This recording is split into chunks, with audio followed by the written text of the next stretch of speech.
You don't really notice it during the day. There's noise, movement, conversations, traffic, notifications. But at night, when you finally lie down, when the room goes silent, that's when it starts getting louder. Not because it changed, but because there's nothing left to distract you from it. That ringing, that high-pitched tone, that constant invisible sound that no one else seems to hear. And here's the part that's even more frustrating. When you tell someone about it, they say, "It's normal. Just ignore it. You'll get used to it." But what if you haven't gotten used to it? What if it feels stronger lately? What if it feels closer, sharper, harder to escape? There's something most people don't realize about that sound. It may not actually be coming from your ears. Let me explain. During the day, your brain is flooded with input. Voices, screens, engines, footsteps, air conditioning, music. Your brain prioritizes all of that. But at night, in silence, something changes. Your brain doesn't like silence. It's wired to detect patterns and threats. When there's no external sound, it can amplify internal signals, signals that were always there, signals you never noticed before. And once your brain locks on to that frequency, it can start turning the volume up. Not because something is wrong in the traditional sense, but because your brain thinks it needs to fill the silence. That's why so many people say, "It gets louder when I lay down. It spikes when I'm stressed. It feels worse in quiet rooms." It's not random, and it's not just in your imagination. Now here's something even more important. For many people, the problem isn't just the ringing, it's what happens after. You start thinking about it, you start monitoring it, you check if it's still there, and the more attention you give it, the stronger it feels. It becomes a loop. Sound, attention, anxiety, more awareness, louder perception. And once that loop is established, it can feel impossible to break. Some people try eardrops, supplements, white noise machines, ignoring it completely. Sometimes it helps, sometimes it doesn't.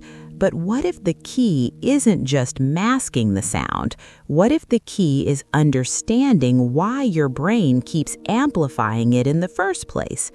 There's a growing conversation around the idea that timing matters, that once the brain fully adapts to a certain signal pattern, it becomes harder to reverse. Not impossible, but harder. That's why some experts talk about a window, a period where intervention may be more effective before the pattern becomes deeply reinforced. If you've recently noticed it getting stronger, if you've noticed it becoming more persistent, if you feel like your brain won't switch off at night, you shouldn't ignore that. Not out of panic, but out of awareness, because the earlier you understand what's happening, the more options you may have. Most people wait. They hope it fades. They tell themselves it's stress. They delay looking deeper. And months pass.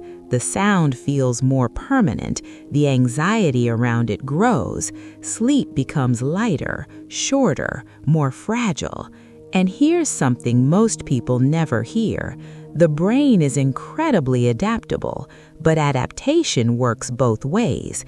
It can adapt toward amplifying a signal, and it can adapt toward reducing its importance. The question is which direction it's currently moving for you.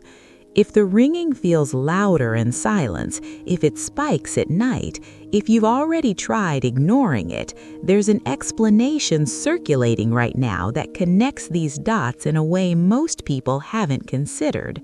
It discusses why some believe there's a limited window to address the pattern before it becomes deeply wired. It's not about fear, it's about awareness, and it challenges the idea that you just have to live with it. I'm not saying every case is the same. I'm not saying there's one magic fix, but I am saying this. If you feel like it's getting stronger, if it feels harder to tune out, if it's starting to affect your sleep or focus, you owe it to yourself to at least understand what might be happening, especially if you've been told it's nothing. Because when something keeps you awake at night, it's not nothing. If what I described sounds familiar, if the silence makes it louder, if lying down makes it spike, there's a detailed explanation linked below that goes deeper into why this may be happening and why some believe there's a critical period to address it before the pattern becomes deeply wired. Watch it calmly, listen carefully, see if it resonates with your experience. At the very least, you'll understand more about what might be happening inside your own mind.